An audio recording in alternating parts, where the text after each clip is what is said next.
Queridas irmãs, queridos irmãos, que Jesus nos abençoe, que nós possamos ter momentos nesta noite agradáveis de reflexões, já que estamos falando de nós mesmos. O tema sugerido é sobre o Espiritismo, e nós, como espíritas, os espiritistas dos dias de hoje.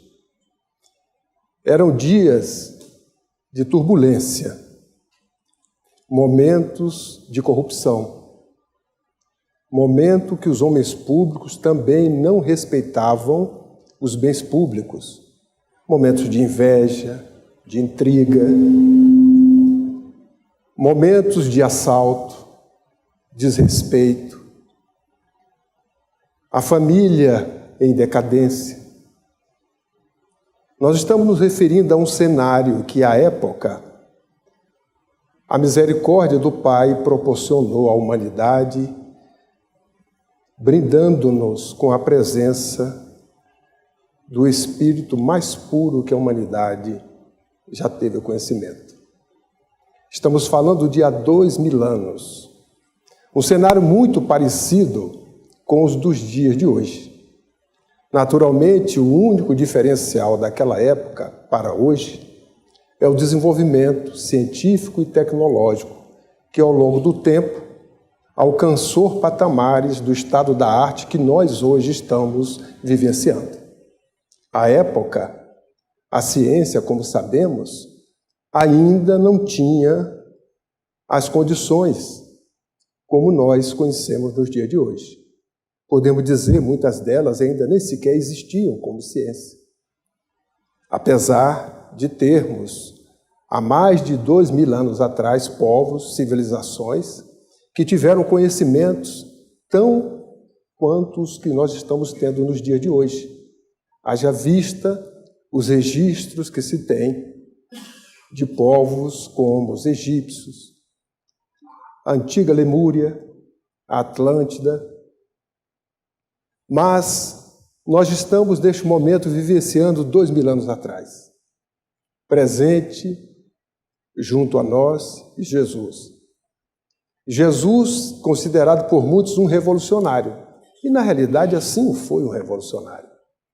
Porque, a partir do momento em que ele dedicou a sua vida pública durante 3 anos apenas, exceto quando, na fase de juventude, que os registros que nós temos da conversa dele com os doutores da lei, nós conhecemos a vida de Jesus durante os 30 aos 33 anos, começando com o encontro com João, o precursor, que já anunciava a sua chegada, e dizia à época que não tinha condições sequer de atar as suas sandálias. Haja vista a evolução deste Espírito, que ele dizia que batizaria de forma diferente da sua. Jesus chegou entre nós de uma forma já conhecida, muito simples. Naturalmente era o Messias, como foi, mas o povo da época esperava o Messias para atender às suas necessidades. O povo hebreu, é bom lembrarmos, que era um povo subjugado, desde a Babilônia, pelos egípcios, passando pela escravidão, desde o momento em que Moisés retira e passa 40 anos no deserto, levando para uma terra prometida. Então, o desejo do povo hebreu era que o Messias chegasse normal, com poder temporário, poder dos homens, para que pudessem, assim, sobrepujar e até ir às forras, se assim podemos dizer, de todo o seu passado de subjugação, para que eles pudessem subjugar. E Jesus apresentou-se com o poder não dos homens, nem o poder do mundo, que é transitório, já que nós todos somos usufrutuários de tudo que a vida nos oferece desde o instante do nascimento. Quando nascemos, o primeiro empréstimo que o Criador nos coloca é o corpo, para que nós possamos tê-lo como instrumento para poder, ao longo da vilegiatura terrena, ao longo da encarnação, utilizarmos o corpo de maneira sadia e saudável, mesmo que ele seja um corpo que nos traga alguma deficiência física. Porque hoje a própria Organização Mundial de Saúde considera a saúde não a questão da ausência de um corpo físico sadio. Nós dizemos que quando o nosso corpo físico não está sadio, que nós estamos doentes. Mas, na realidade, o conceito hoje de doença e de saúde, ele já suplantou esse conceito antigo. Temos saúde mesmo tendo um corpo não saudável. Porque a saúde é uma questão apenas de consciência, de compreensão, de entendimento da realidade que nós vivemos no mundo consciente que nós estamos, no mundo passageiro. E nós temos exemplos de pessoas que tiveram deficiências físicas, mas foram pessoas saudáveis. Que diante delas, nós que temos um corpo sadio, nos sentimos envergonhados pela saúde que eles têm, a alegria de viver, porque são espíritos encarnados, conscientes de que têm que ser obedientes e resignados perante a lei divina. Jesus, então, à época, durante 3 anos nada escreveu, mas escreveu nas consciências, nos corações e nas mentes daqueles que conviveram com ele, espíritos compromissados, sabedores hoje que somos, médiuns históricos, que durante os 3 anos, alguns registraram os eventos. Daí, se hoje nós procurarmos verificar o primeiro evangelista na literatura, na internet, nós vamos encontrar como sendo Marcos. Mas, na realidade, o primeiro evangelista, nós preferimos a observação de Emmanuel, quando nos conta no livro Paulo e Estevão, que no ano 34, quando Estevão conversava com Pedro, depois de ter sido batizado, já que seu nome anterior era Eziel, e aqueles que leram o livro estão lembrando, os que não leram, eu aconselho que leiam o livro, porque é um livro muito importante, é um best-seller, é uma orientação para nós espíritas, para conhecermos o valor, o caráter deste espírito e a fibra moral de Paulo, que graças a Estevão assim se transformou, de Saulo em Paulo, no momento em que no cavalo, indo para perseguir Ananias, cristão, na estrada de Damasco, cai do cavalo Saulo e levanta Paulo, justamente diante de uma evidência, de um fenômeno de efeito físico, aonde ele observa a voz, talvez a imagem não tão nítida de Jesus pela sua claridade, ele provavelmente não observou, e a partir daquele momento ele apenas pergunta: o que queres que eu faça?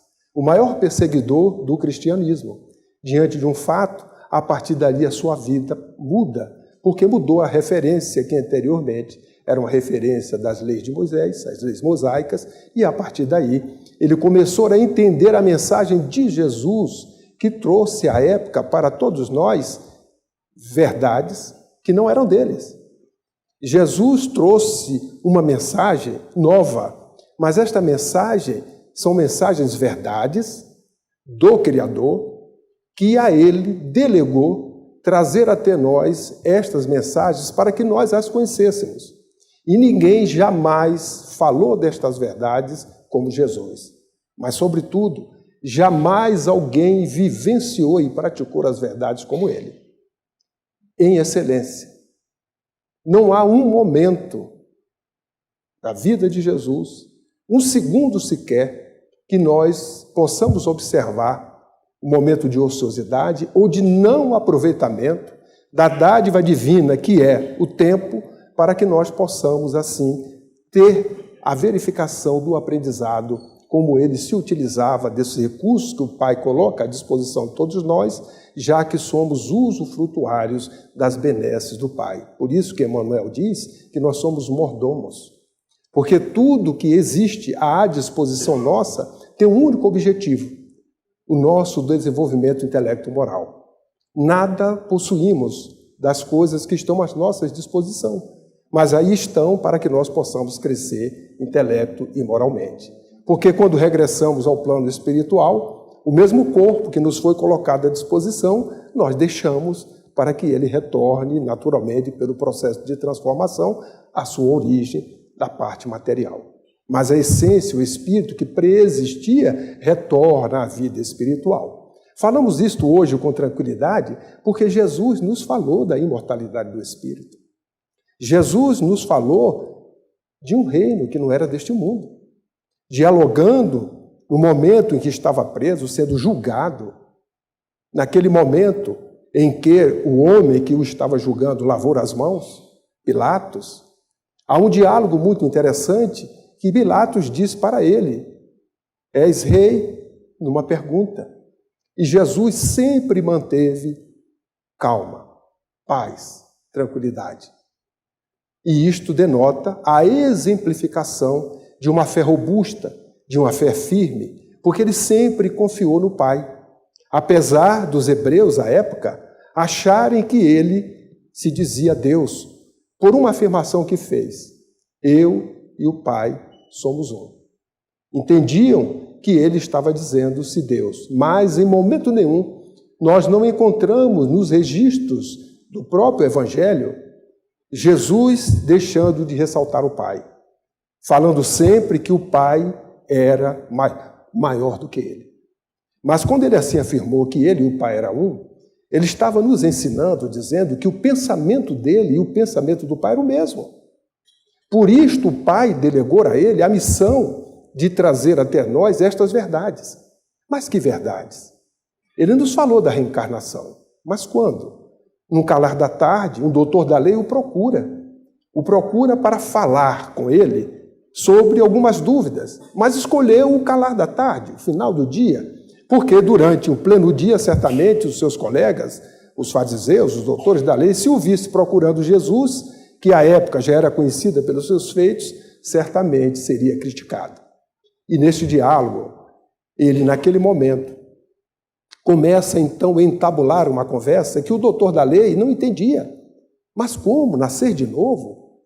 Já velho? Cabelos grisalhos? Como isto é possível? E Jesus encerra a conversa dizendo para ele: Nicodemos, você que é doutor da lei, não entende destas coisas? Em verdade vos digo que tudo que eu estou lhe falando, eu conheço, eu vivenciei. E ficou a mensagem. Alguns dizem que este diálogo não fala de reencarnação. Este diálogo fala da ressurreição de um homem novo, que diante de uma mensagem, este homem passa a ter uma postura diferente. Mas aguardemos um pouco, para que nós observemos aqueles que têm dúvida de que a reencarnação foi dita neste momento, lá no final, depois do Gólgota. Mas ao longo desses 3 anos, ele fez de tudo que era possível para que nós não tivéssemos dúvidas destas verdades. Inclusive dizendo: conhece-as, porque elas vos libertará. Que verdades são estas? Princípios. Que princípios? Imortalidade do espírito. Comunicabilidade entre ambos os planos da vida. Porque em determinados momentos, ele estava diante de alguém que era considerado louco, e ele entabulava uma conversa que não era com aquele corpo que ali estava presente ou com o espírito que possuía naquele momento uma indumentária carnal, mas era de um espírito ou de alguns espíritos que naquele momento estava influenciando. Tanto que quando Jesus se aproximava, alguns deles diziam: mestre, o que estás fazendo aqui? Sei que é os filhos de Deus, como disseste, deixe aqui, não me incomode. Mas apenas uma ordenação sua, uma palavra, impregnada do magnetismo próprio da sua evolução espiritual, fazia com que aqueles espíritos se afastassem. E o louco deixava de ser louco. As diversas curas que teve. E ele encontrou, certo dia, um centurião que o procurou. O centurião era um homem que tinha uma profissão, um romano, que dentro da escala da legião, ele era o 6º, dentro da escala hierárquica. E ele comandava uma centúria. E era aquele que dizia aos servos: faça isso, e os servos faziam de maneira, podemos dizer assim, militar. Jamais algum centurião dava uma ordem para um servo e o servo não a cumprisse. Mas naquele momento, o centurião estava procurando Jesus, e era um centurião romano, não era hebreu. E procura Jesus para que Jesus pudesse curar o seu servo, que estava em sua casa com dores atrozes. E ele, naquele momento, procura Jesus. e pede a Jesus para Jesus curá-lo. E Jesus oferece: vou à sua casa para curá-lo. E ele faz uma observação: não, mestre, eu não mereço tê-lo em minha casa. O Senhor pode curar com as suas palavras. E Jesus, diante da informação dele, vendo a sinceridade, conhecendo o próprio pensamento, a intimidade do Espírito, ele faz uma observação para aqueles que eram seus discípulos: jamais vi tão grande fé em Israel. A fé era tão grande que ele acreditava que Jesus não precisava estar próximo fisicamente. O seu poder era tão grande, já que ele era enviado do Pai, que de longe, se ele ordenasse, o servo seria curado. E depois dele fazer essa observação, que jamais tinha havido uma fé tão grande em Israel, naquele momento, ele diz assim: vai. E na realidade, o servo foi curado naquele instante. Nós observamos Jesus em outras passagens fazendo várias curas. Com que objetivo? Apenas para demonstração? Não, para nos demonstrar o seu poder. Não a demonstração da vaidade de dizer que ele era poderoso para os homens, mas para mostrar a capacidade e a possibilidade de todos nós, um dia, manipularmos o fluido, através da própria fluidoterapia. Por isso que ele afirmou: vós sois deuses. E naquele momento ele nos trouxe essas verdades. Falou da pluralidade dos mundos habitados. Na casa do Pai tem muitas moradas. E assim ele foi nos ensinando a cada momento, a cada instante da sua vida.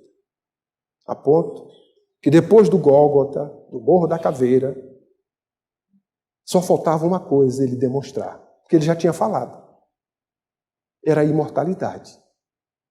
E ele já era previsto que surgiria, apareceria 3 dias depois. E ele aparece 3 dias depois. Aparece a mulher, a Madalena, depois aos discípulos na estrada de Emaús, que estavam tristes, andando, saudosos de Jesus, só vieram reconhecê-lo na partilha dos pães.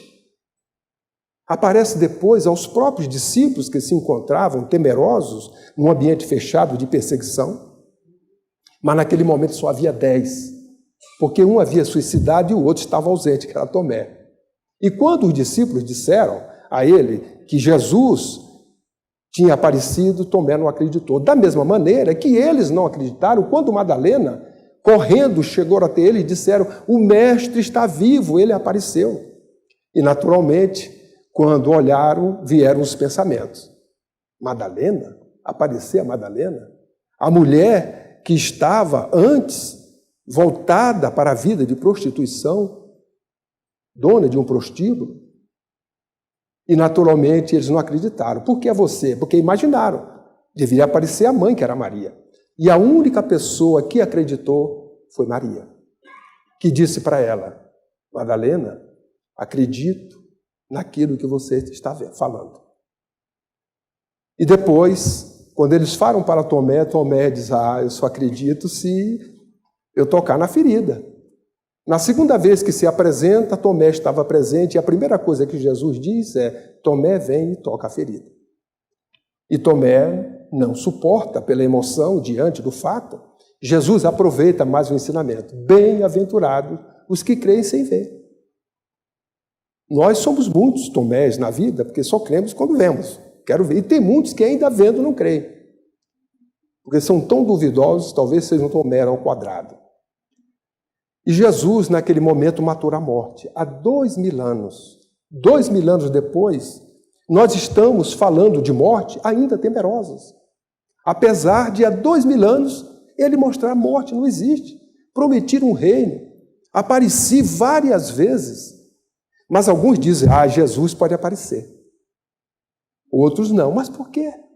Se ele nos ensinou, revolucionando a justiça até então conhecida, porque a justiça dos homens era amar ao próximo, mas odiar os inimigos.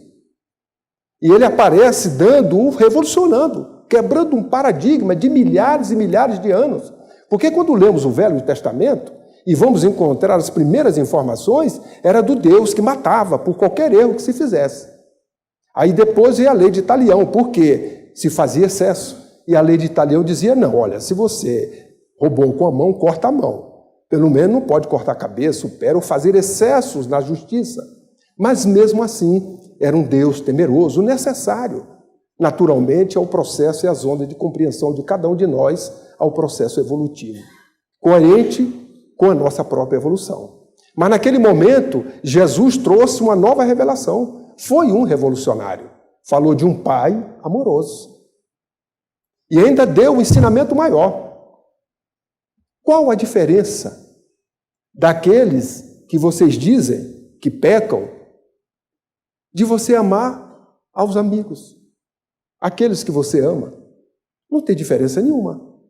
A grande diferença é amar, inclusive, aos inimigos. É um paradigma. Que até hoje, 2000 anos depois, quem de nós ama os inimigos? É uma dificuldade enorme. Porque há um processo natural de empatia físico.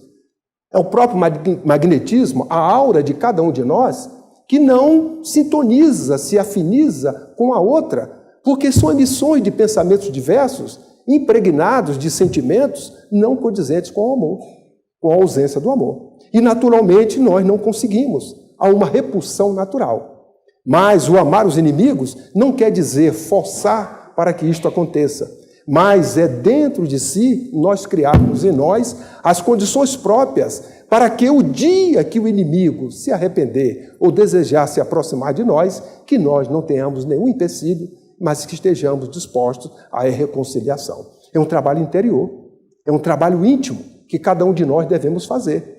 Não impor ao outro, porque um dia o outro irá se arrepender. E Jesus vem, durante esses 3 anos, cantar as bem-aventuranças, falar-nos daquilo que nós deveríamos realmente possuir. Porque no momento do Sermão da Montanha, diante daquele momento em que todos estavam embevecidos com o canto do Sermão da Montanha, nós dizemos um canto, porque o Sermão da Montanha tem que ser dito de maneira melodiosa, poética. Eu não imagino Jesus estar numa montanha, apesar de ser não muito alta, com mais de centenas, 300, 500 pessoas em volta, e que hoje, para nós falarmos num ambiente fechado, nós precisamos de um amplificador de voz, porque senão eu teria que falar tão alto, e talvez o tempo disponível eu não conseguisse, porque estaria rouco. E Jesus falando das bem-aventuranças, e todos ouvindo na mesma clareza, na mesma intensidade. Mas naquele momento estavam os discípulos preocupados, porque já era a hora avançada e todo mundo estava com fome. Aí chega para ele e explica, mestre, como vamos fazer? E Jesus, naquele momento, faz uma única pergunta. O que tens? Isto é muito importante. Se nós analisarmos a mensagem de Jesus, o Evangelho, com profundidade, nós vamos ficar surpreendidos a cada momento, porque cada palavra tem um significado. Cada palavra tem um significado profundo para o nosso aperfeiçoamento. Então ele pergunta, o que tens? Se ele dissesse, mestre, não temos nada. E aí, o que é que ia acontecer? A história não seria esta que nós estamos agora comentando. Mas eles disseram, temos migalhas, ou seja, temos alguns peixes, poucos pães, 4 de um, 5 de outro, o número não interessa, mas eram muito poucos. E Jesus continuou em paz, multiplicou as migalhas. Os pães e os peixes alimentaram a todos. E todos ficaram tranquilos. Mas essa pergunta é importante, o que tens? E Jesus prometeu aos seus discípulos, preparou-os, e na promessa disse, olha, o caminho é estreito. Quem quiser seguir, largue as suas sandálias, siga a mim, pegue as minhas. É um caminho de trabalho. E a época preparou-os para o holocausto. Numa simples pergunta, és cristão? Sou. No outro dia, estava sendo comido pelos leões ou os corpos queimados na fogueira. É uma coragem muito grande. Você afirmar, tem que ter uma convicção. Somos espíritas nos dias de hoje. Se alguém me perguntasse, é espírita, e a resposta fosse positiva, e eu teria que passar uma cadeia perpétua o resto da minha vida, será que eu responderia com a mesma firmeza, sou espírita? Não ia morrer, ninguém ia ser dilacerado. Simplesmente ficar na cadeia o resto da vida. Devemos pensar nessa coragem moral. Devemos pensar nesses espíritos que abraçaram com seriedade uma mensagem nova. E essa mensagem nova chama-se, porque é uma boa nova, é evangelho. O termo evangelho era trazer uma mensagem nova à época. Uma pessoa que viajasse, porque a tecnologia, a ciência era desenvolvida como nos dias de hoje, e voltasse com uma informação nova, ele estava trazendo o evangelho. E ele preparou os seus discípulos para as dificuldades que a história nos relata, pós os 33 anos da nossa era. E eles foram perseguidos, mortos, de maneiras mais atrozes possíveis. O único discípulo de Jesus que não passou pelas atrocidades foi o discípulo amado, o mais novo, João, que veio desencarnar em Éfeso já com 100 e poucos anos de idade, mas passou por muitas dificuldades. Entretanto, Jesus prometeu para eles uma coisa: jamais faltará o apoio. Jamais serão abandonados. O tempo passa, os 300 primeiros anos da nossa era, a mensagem que Jesus trouxe, as verdades, foram tratadas, vivenciadas na sua pureza. Neste período é que se tem os pais da igreja. E lá com Constantino, nos anos 300, aí a coisa começa a mudar, porque os interesses políticos, os interesses dos homens, mesclaram esta mensagem com o paganismo, com o politeísmo da época, com os ritos.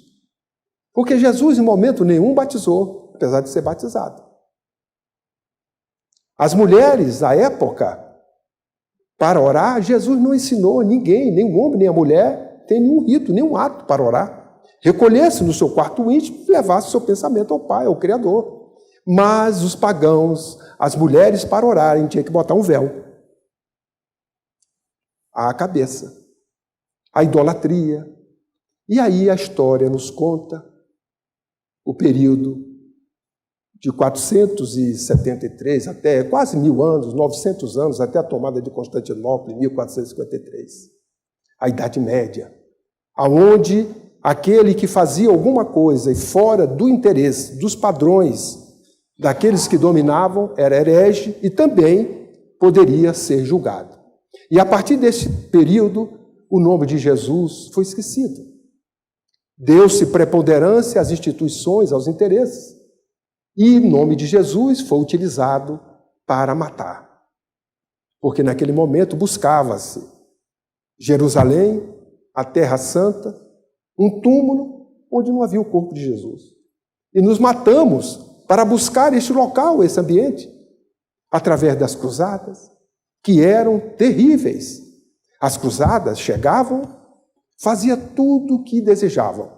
Estrupavam, matavam, dizimavam. Não satisfeitos, queimavam. E depois de queimarem, salgavam a terra para não ter nada. E assim prosseguiam. Eu estou comentando uma história, não é fato? Alguém tem dúvida aqui que é um espírito imortal? Eu acho que não. Se não tem, então agora eu posso dizer que a história que eu estou contando é a nossa história. Nós protagonizamos essa história, de maneira individual ou coletiva. Já que o espírito é imortal, Jesus já nos mostrou há 2000 anos, sobreviveu à vida. E Nicodemos, naquela conversa, os que tinham dúvida para a ressurreição, faça uma analogia. Aparecimento de Jesus depois e a conversa de Nicodemos. Nascer de novo, se eu sou imortal, senão não há justificativa para cometermos hábitos ou delitos ou equívocos numa existência, ou vivenciarmos o bem numa existência, chegarmos no plano espiritual, ficarmos eternamente na ociosidade e eternamente no sofrimento, sem ter uma chance. A justiça do Pai, do Deus que nós admitimos, que nós conhecemos, não é justa se assim for. A própria lógica nos diz isto. E o interessante é que todas as religiões admitem a sobrevivência do espírito. porque faz missa de 7º dia, de 30, fica aguardando o juízo final, porque está dormindo, um dia Jesus vai aparecer. Se essas coisas são fatos, é sinal que está vivo. Senão ninguém ia fazer nenhum evento ou ter uma estimativa de estar dormindo depois da morte do corpo físico, se cessasse com a morte do corpo físico, a vida. Mas a vida, ela continua. O espírito só tem uma vida. Criado, ele passa a ser imortal. Mas tem várias existências. E nessas existências é que nós aprendemos, que nós crescemos, que nós evoluímos. E evoluímos de maneira gregária, juntos. Por isso que os débitos, eles são individuais e coletivos. Por isso também que os méritos, eles também são individuais e coletivos. E todos nós que construímos a história no passado, estamos construindo uma outra história. O tempo passa, nos anos 1000, aproximadamente 1100, Jesus, preocupado, manda para nós um dos seus discípulos. Aquele discípulo amado, João, retorna através da reencarnação como Francisco de Assis. Porque a mensagem de Jesus, ela ao longo do tempo, ela foi deteriorada e a luxúria, o poder, era que predominava. Daí ele vê com uma extrema pobreza para demonstrar que a mensagem de Jesus, ela é simples. Nós precisamos só do necessário. Jesus não tinha nada material, mas tinha tudo que o Espírito necessita. E João, nesta encarnação, como Francisco de Assis, vem demonstrar, trazendo de volta a mensagem de Jesus na sua pureza. E ele consegue, sabiamente, para poder levar esta mensagem, tem que ter autorização do Papa. E depois de um diálogo com o bispo que sensibilizou-se com o seu desejo, e depois de tantas dificuldades, ele aguarda até o momento que tem o diálogo com o Papa. Mas o Papa, antes de dialogar com ele, teve sonhos durante as semanas anteriores de perturbação, diante de algo que ele não entendia. Até o momento que, diante da luxúria do Vaticano, os dois se encontram, um na simplicidade de Francisco e o outro na luxúria e do poder. Mas na consciência do Papa, ele sabia perfeitamente que Francisco tinha razão. Mas ele não podia fazer ou mudar aquelas condições da instituição, porque era muito poder e ele não teria condições. Por isso ele autorizou. E a partir dali Francisco sai, pregando a mensagem de Jesus, da simplicidade, levando e curando, e a história dele nós conhecemos. Muitos de nós vivemos a época de Jesus ou depois de Jesus. Mas a mensagem de Jesus ouvimos, mas não fomos tocados. Fomos tocados com Francisco. Quando retorna e ele traz a sua mensagem, muitos de nós fomos tocados por Francisco de Assis. Mas Francisco de Assis foi bom, foi válido, enquanto estava próximo da sua existência. Passado ficou na lembrança. A sua prece, a sua caminhada, o homem da Úmbria, o homem simples. Mas poucos foram aqueles que seguiram Francisco, trazendo de volta a mensagem de Jesus na sua simplicidade. Passa-se o tempo, e no ano de 1799, no dia 31 de dezembro, há uma assembleia dos espíritos da latinidade no plano espiritual, sobre a Europa. E ali estavam reunidos espíritos que, na história, nomes conhecidos, que eu citarei alguns: Platão, Sócrates, Rousseau, Montesquieu. Espíritos que estavam no plano espiritual, cada um com a sua luminosidade própria, diante de uma assembleia, que naquele momento nos conta Humberto de Campos, no livro Cartas e Crônicas. O título do capítulo é Kardec e Napoleão.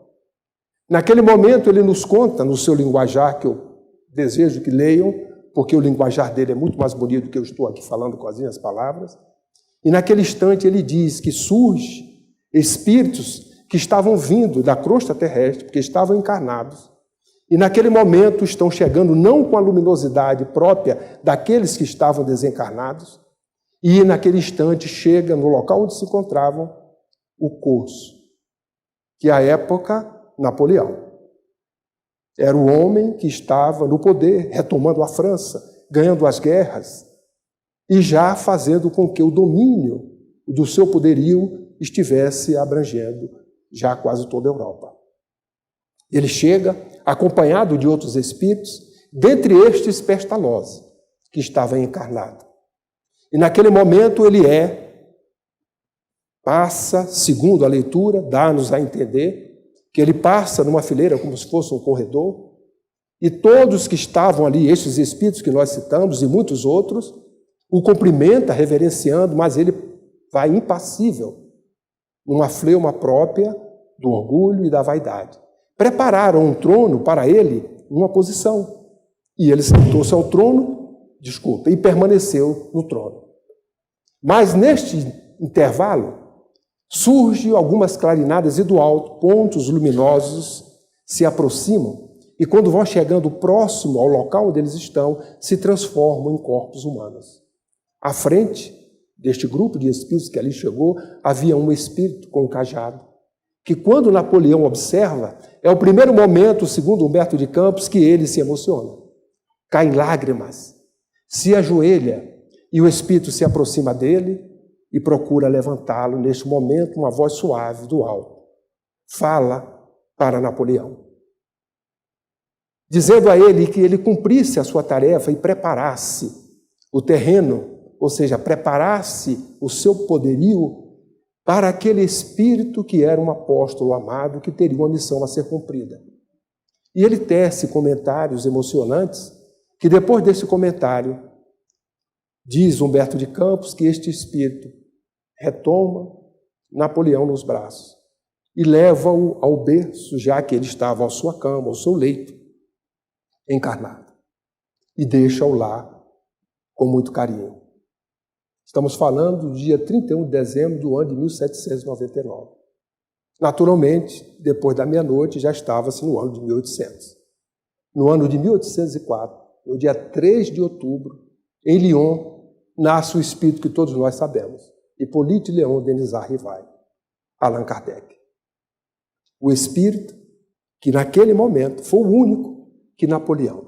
Esta leitura faz-se importante para nós espíritas para verificarmos, entendermos o caráter, a personalidade, a estatura moral de Kardec, que era um espírito, e é um espírito tão evoluído quanto aqueles que o ajudou na codificação. E aí nós verificamos que com Pestalozzi, um daqueles espíritos que ali estava, ele pôde aprender na sua juventude, lá na França, na Suíça, já que ele morava na França, foi estudar na Suíça com o melhor pedagogo da época, que trazia às crianças uma revolução na parte educacional do ensino. E Kardec vivenciou com ele ali um bom período, aprendendo com Pestalozzi. Verificamos depois que ele é um missionário que veio codificar a doutrina espírita. E o que é a doutrina espírita? Em 1873, o espírito Ismael deu uma comunicação num grupo Confúcio. O nome Confúcio é de um espírito muito chegado a Ismael, amigo dele, e que assim se denominava, daí o nome do grupo. Neste grupo, ele deu a primeira comunicação. E nessa comunicação, ele traz, no primeiro parágrafo, já algo que mais tarde nós vamos encontrar o próprio Humberto de Campos, em Brasil, Coração do Mundo, dando a missão do país. Ele diz assim: a missão do Brasil é de cristianizar. E depois ele diz assim, no segundo parágrafo: a missão dos espíritas é oferecer o evangelho em espírito e verdade. O que é a doutrina espírita? A doutrina espírita é o evangelho de Jesus, retornando nos dias de hoje, naquela pureza original do início, quando ele pôde cantar as verdades do Pai em nós, para que nós pudéssemos aprender. Então, Jesus está pela segunda vez. E olha como Jesus tem um planejamento espetacular. Por que nós dizemos isso? A Terra, pelos estudos dos cientistas, tem 4,5 bilhões de anos. Jesus, nós sabemos que é o governador da Terra. É o Espírito puro, a quem o Pai delegou a ele a responsabilidade de cuidar das criaturas desse habitat, para fazer saí-las da simplicidade e da ignorância para chegar à angelitude. Jesus já é Cristo, já tem uma inteligência divina, já estava na pureza há 4,5 bilhões de anos, no mínimo. Se naquele momento ele tivesse sido alçado ao estado de pureza, 4,5 bilhões de anos. É bom nós refletirmos isto para não vulgarizarmos a palavra Jesus. Termos intimidade, mas sem jamais perder o respeito. No mínimo por esses 4,5 bilhões de anos, aonde ele já estava no estado de pureza. Entretanto, nós desconsideramos muito Jesus quando falamos dele. Vulgarizamos muitas das vezes. Mas nós espíritas não temos esse direito, porque o conhecimento que já temos faz com que haja o respeito devido a esse Espírito que tanto nos ama, daí ser chamado o amor ainda não amado. Então, Jesus está de volta. Está de volta no mesmo cenário. Lembram-se do cenário que eu falei? Corrupção, guerras, intrigas, inveja, cuidados dos bens públicos. A única diferença é que hoje tem os iPod, os iPhone, tem um avião que conduz para nós sairmos em horas, sair de um lugar para outro, as distâncias sendo diminuídas, ter na palma da mão muitas coisas, inclusive a foto do outro, ou de nós mesmos. Agora mesmo estamos falando. Se estiver alguém filmando e colocando isso nas redes sociais, ao sair daqui eu vou ouvir-me na palma da mão de alguém que vai me mostrar eu falando. O que mudou foi essa tecnologia, mas nós permanecemos ainda nos aspectos éticos e morais tão primitivos quanto há 2.000 anos atrás. Mas ele chega novamente até nós, chega com a mesma coerência. Há 2.000 anos ele nos falou das verdades contando histórias, porque a nossa compreensão, o nosso desenvolvimento moral era para ouvir histórias. E ele nos contou as parábolas, sem jamais deixar de suprimir uma verdade sequer nestas parábolas. Coerente, 2.000 anos depois, ele chega até nós, no mesmo cenário, a misericórdia divina, proporcionando-nos a mesma mensagem, com a mesma coerência. Por isto que o Evangelho, nos dias de hoje, ele tem um aspecto científico, ele tem um aspecto filosófico, ele tem os aspectos éticos, morais e a religiosidade, que nós chamamos de religião, para não confundir com a outra religião, que é a outra criada pelos homens, porque Jesus não criou nenhuma religião. A religião que ele nos deixou é a verdadeira religião, que é a ligação da criatura ao Criador. Mas os homens criaram várias religiões, inclusive uma delas dizendo que ele foi o Criador em detrimento das outras. Mas Jesus deixou-nos verdades para que nós pudéssemos entendê-las, compreendê-las e viver melhor, viver feliz, viver em paz. E quando nós estudamos a doutrina espírita nos dias de hoje, estamos estudando o quê? O Evangelho de Jesus. Pluralidade dos mundos habitados, comunicabilidade entre ambos os planos da vida. Ele nos fala, quando codificou a primeira obra, da qual derivou-se mais 4, ele nos fala das causas primárias, nos fala da vida dos espíritos, ou da vida espiritual, nos fala decodificando as leis morais, para que nós pudéssemos entendê-la, principalmente a lei de amor, a lei de justiça, amor e caridade, uma única lei. Revela-nos Deus já de uma forma diferente, ainda sendo amoroso, Mas Deus, causa primária de todas as coisas, a inteligência suprema. A única vez que na literatura, que pelo menos eu conheço, não conheço todas, mas que na face da terra é a única que a gente observa a criatura à semelhança do Criador. Pergunta primeira, que é Deus. E quando ele pergunta mais à frente, que é o Espírito, o princípio inteligente. O Criador é a inteligência suprema. A criatura é o princípio inteligente, a coerência. Uma criatura à semelhança do Criador. Nós fizemos o inverso. Pegamos a criatura, botamos aquela imagem muito bonita do homem velho, etc., e dissemos, esse é o Criador. Saímos do conhecido para o desconhecido. E a doutrina espírita nos fala de consolações, nos fala de esperança. Jesus nos falou há 2000 anos de consolação, de esperança. Falou da vida futura. E já nos dias de hoje, 158 anos depois, falar com os espíritos, a dúvida de Nicodemos já não é para muitas pessoas. Ele começou sozinho, escolheu 12, depois 70, depois 500. Hoje somos bilhões seguidores de Jesus. Que líder é este? Eu não quero escolher outro líder na minha vida. Um homem que durou 3 anos, nada escreveu, fez tudo o que deveria fazer, revelou-nos verdades, e a humanidade disse assim, é antes e depois dele. Será que eu tenho que escolher outro líder? Com todo respeito a todas as lideranças que a Terra conhece até o dia de hoje, juntando todas as inteligências, é uma pálida ideia diante da personalidade de Jesus. Nós ainda não temos condições, pela nossa evolução moral, de entender a divina grandeza desse Espírito Crístico. Por isso nós precisamos conhecê-lo.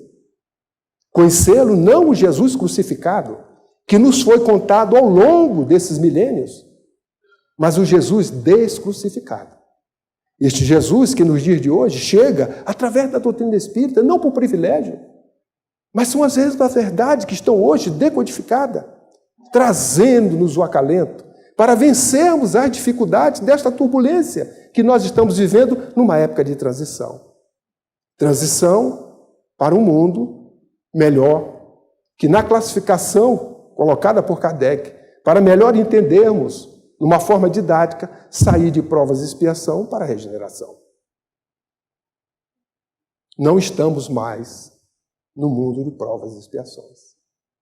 Bezerra de Menezes já falou isto no dia 18 de abril de 2010, na mensagem psicofônica, através do Divaldo, quando se comemorou os 100 anos de Chico Xavier aqui em Brasília. Procurem esta mensagem. Está no Reformador e é do conhecimento, entrando na internet para saber.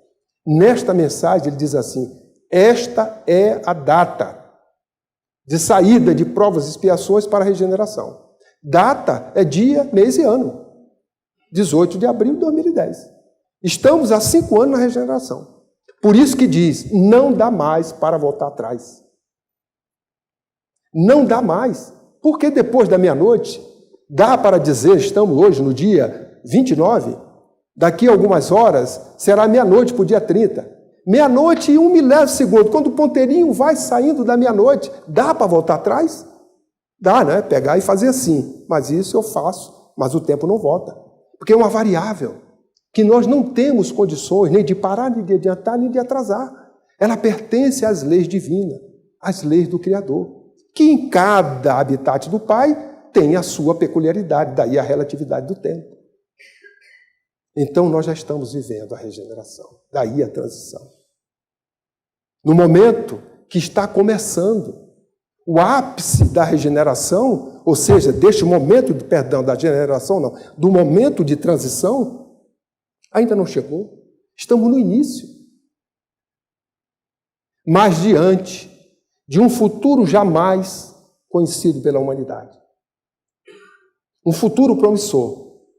Com um instrumento que hoje nos proporciona uma mensagem desde os anos de 1857, quando ali foi a codificação através do Livro dos Espíritos, depois desdobrada nas outras 4 obras, e as obras complementares, que são patrimônios imortais, que vêm do alto pelas mãos, pelas mediunidades abençoadas, das psicografias e das psicofonias, que está à nossa disposição. Só o Chico, são 400 e tantas obras, quase 500, com segurança, que nós podemos ler.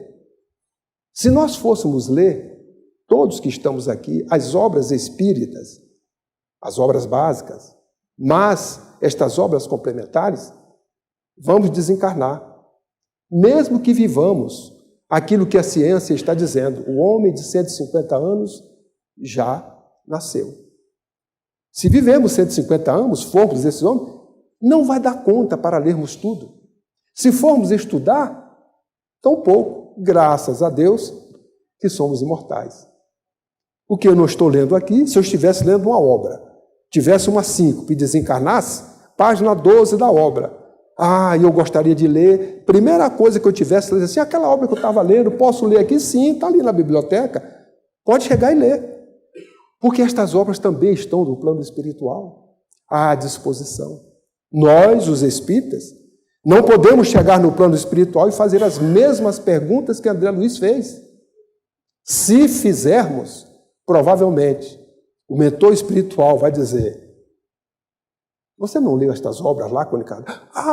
Não tive tempo, etc. Então faça o seguinte, vá à biblioteca, leia-as todas, depois faça-me as perguntas que não estão lá, ou aquilo que você não entendeu. Porque está aí à disposição nossa. A doutrina espírita, o espiritismo nos dias de hoje, está trazendo a mãos cheias as informações necessárias para fazermos, na linguagem do aviador, num voo turbulento, com segurança, com o radar nos olhando. Opa, aqui tem maior turbulência, eu vou pela menor turbulência. E nós todos estamos preparados para fazer esse voo turbulento. O voo do céu azul, dito de brigadeiro, ele só provavelmente acontecerá daqui a algumas centenas de anos. Talvez, se nós herdarmos a terra de regeneração, estejamos voando lá nesta época, dias melhores. Mas nós que aqui estamos não devemos nos surpreender com o que está acontecendo. Faz parte de um processo. Não há uma mudança, não há uma transição que não traga como consequência natural crise. Todos já fizeram mudanças de residência. E tem crise. Se não tiveram, vão ter.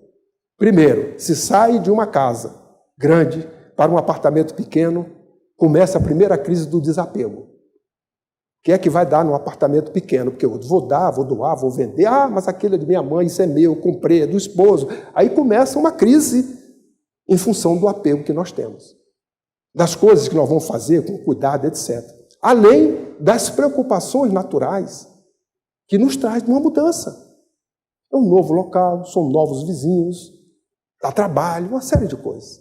Nós estamos passando por uma mudança. Daí a transição e as crises que nós estamos vivenciando. Mas nós, espíritas, temos o instrumento para passar por essa crise de maneira tranquila. E nós precisamos entender isto, porque a Terra, ao longo desses milênios, a humanidade da Terra ela não se faz apenas com os encarnados. A humanidade da Terra somos nós que estamos agora e os desencarnados. E que à proporção que os anos passam, os encarnados, essa quantidade vai aumentando. Hoje já somos 7 bilhões e quase 200 milhões de espíritos encarnados. E vai aumentando sem problema nenhum.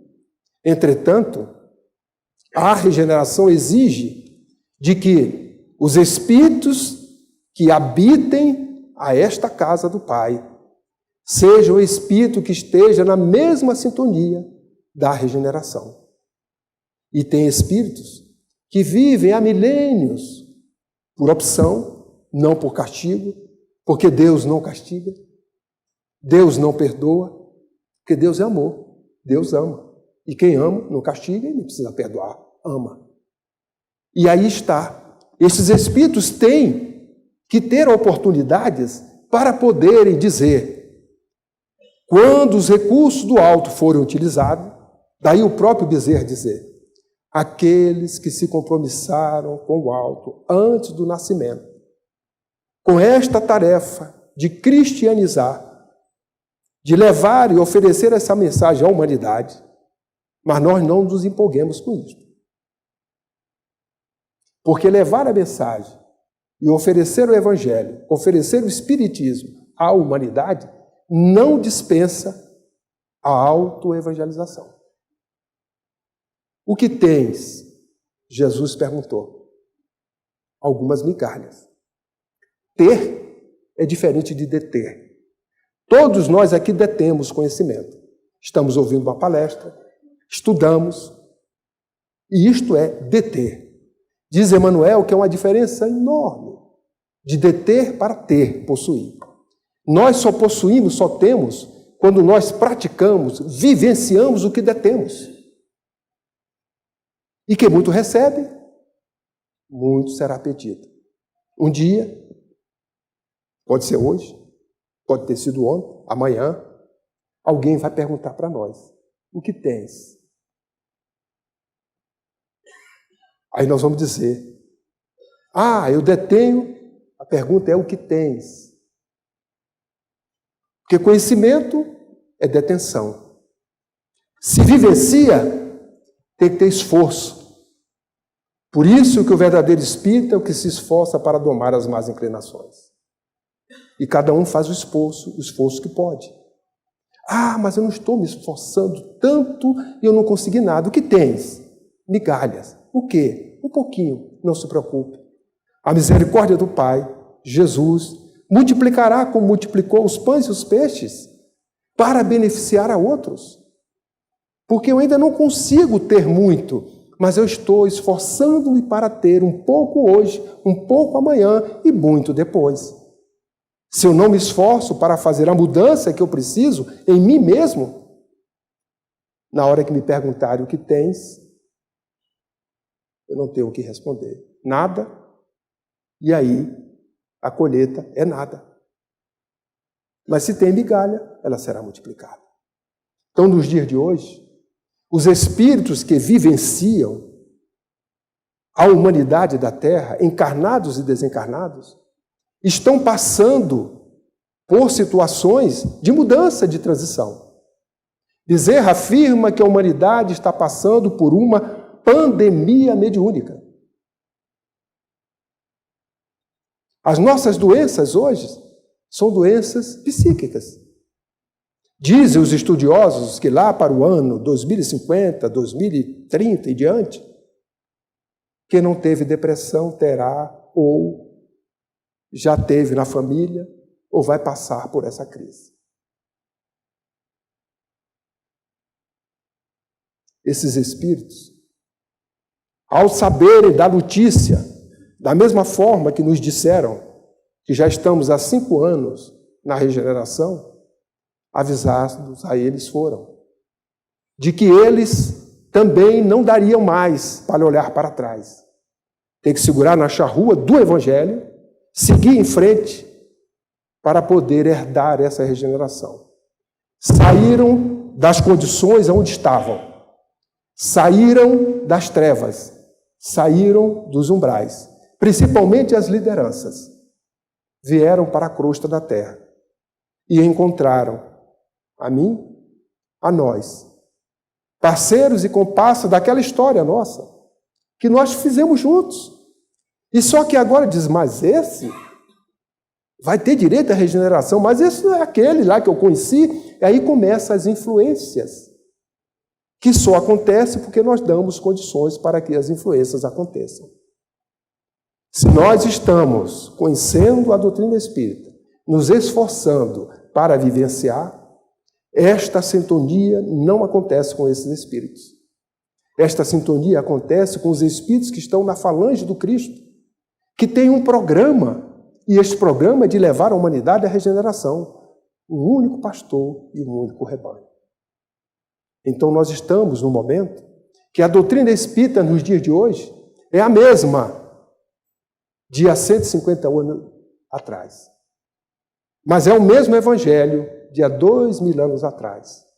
Porque nos traz as verdades de Jesus de uma forma que, na nossa linguagem, com os recursos da ciência, nós podemos entendê-la melhor. Por isto que o codificador, logo no início, ele identificou. Trata-se de algo não para satisfazer a minha curiosidade inicial, porque as suas perguntas, quanto mais profundas eram, mais respostas profundas também estavam acontecendo. E ele identificou que era uma nova ciência, que tratava de algo novo que a ciência dos homens, ou a ciência que os homens conheciam, não tratava. Porque o que dizemos ser ciência trata do princípio material, já que no universo há dois princípios, o espiritual e o princípio material. A física, a química, a matemática, a biologia, todas as ciências que nós nominamos, elas tratam do princípio material.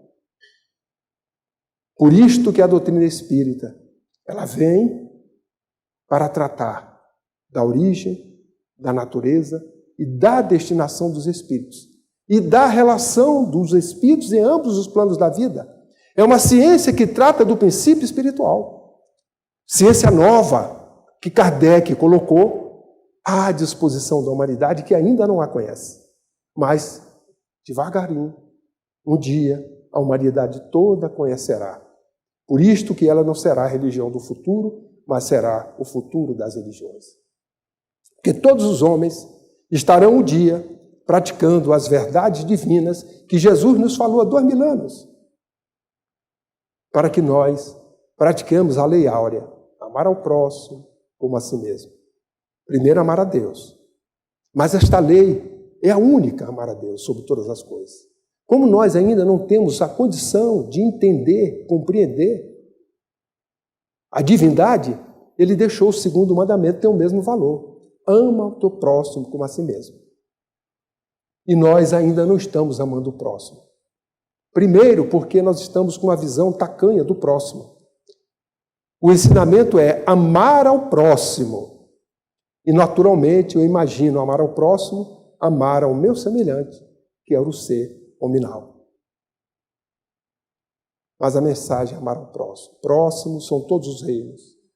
Reino mineral, reino vegetal, reino animal e o reino nominal. E nós, será que amamos a todos esses reinos? Porque tem um reino aí que tem algumas coisas, se a gente falar o nome, tem pessoas que até se arrepiam. São animais que não gostam, etc., mas são irmãos nossos. Que graças à ciência que hoje começa a estudar na intimidade, nós verificamos aquilo que achamos feio, peçonhento, a beleza que existe com as funcionalidades destes animais que aí estão ajudando com que, dentro do processo evolutivo, o princípio espiritual evolua. E nós precisamos amar ao próximo. Só nos dias de hoje, há 2000 anos, é que a ciência e os homens estão buscando a ecologia, o respeito ao próximo, e Jesus já nos ensinou lá atrás, no primeiro mandamento. Já disse que nós devíamos respeitar os semelhantes, os animais, as plantas, a natureza. E hoje estamos caminhando para isto, ainda sem a consciência da mensagem do Cristo. Então, queridas irmãs, queridos irmãos, ser espírita é conhecer o Evangelho. Conhecer o Evangelho é ter a consciência da coerência. Fica incoerente conhecer a mensagem de Jesus e ter um comportamento diferenciado. A consciência nossa acusa mais cedo ou mais tarde. Não precisa ninguém dizer nada. Precisa apenas conhecer. Conhecer o Evangelho. Conhecer a doutrina espírita. A partir daí, nós somos tocados e jamais seremos o mesmo. Porque não há jeito.